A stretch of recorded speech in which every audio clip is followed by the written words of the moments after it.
Did your wife Giovanna teach you how to make this? I knew a lot about Italian before I met Giovanna. Oh, really? But she is my grounding rod, though, when it comes to food, because as you all know, that you know the taste memory. When you grew up, you knew what the flavors tasted like.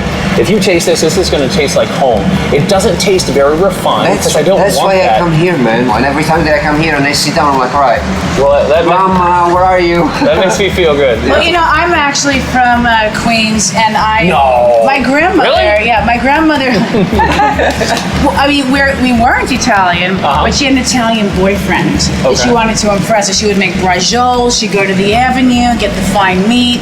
I ended up learning how to cook because my mother had me when she was 15 actually, just turned 15, and she was a terrible cook. So Survival, for you was just so survival. I would be in a building, and you know, like Rosie lived here, she was Puerto Rican, the black family lived there, Irish, Chinese, whatever. I'm like, see ya, I'm going upstairs to eat. You could have any kind of food you wanted. Any kind. It was like, you know, a wonderful, wonderful collection of, you know, all different cultures. And then when I met my husband in Florence, that was Tuscan. Right. You know, and it changed my whole palate in terms of like, what is Italian cooking? Are you ready to drop a little pasta for me? Let's drop some Garganelli into the water, okay? I was studying film and kind of reliving Fellini, trying to pretend that I was one of his women. Okay. You know, and dress the part. And here I am, I'm married to an Italian. There you go. Okay, here we go. We're gonna plate this up though.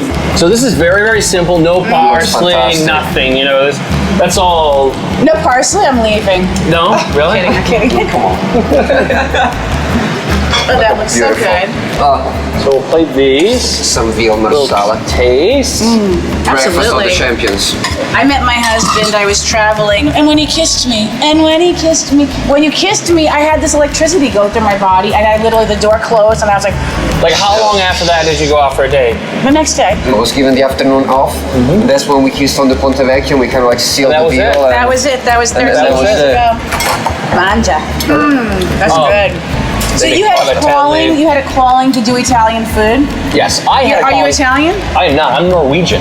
The ethnic food of choice as we were growing up was Italian-American food. Right. And that's really what I started to enjoy and love. And when I went and graduated from school, I said, you know, I really want to do Italian food. Well, you know, I'm Latvian, and when was the last time you went to a Latvian restaurant? Like, that's why. It's been a long time. Yeah. So, like, you know, that's why I love cooking Italian too, because there was no Latvian food growing up for me. Well, you know, the great part about Italian cooking is I mean, there's many, many facets to it. There's so many different regions. There's so many different influences.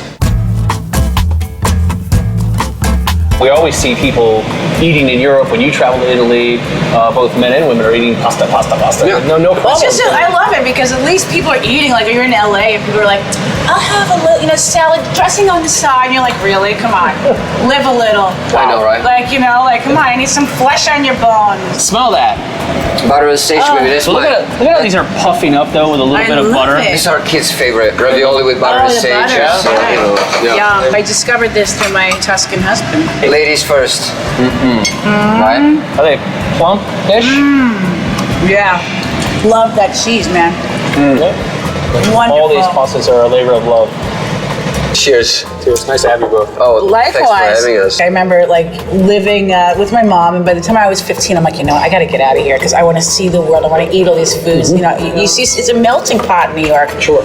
You know, and I just wanted to be able to fly away and go see how other people lived. I had a huge sense of curiosity. This is fantastic. This is really the hallmark of Italian cooking is simplicity. This is tradition. This is the way that I grew up. This is the history of my land. Your style is like, I can close my eyes and imagine of being fed by a farmer, being in my grandmother's kitchen, and it's not even comfort food. Like we describe it as comfort food in Italy because it makes you feel everyday good. Food. Everyday food. But trust me, like I, you know, this is not a grilled cheese sandwich.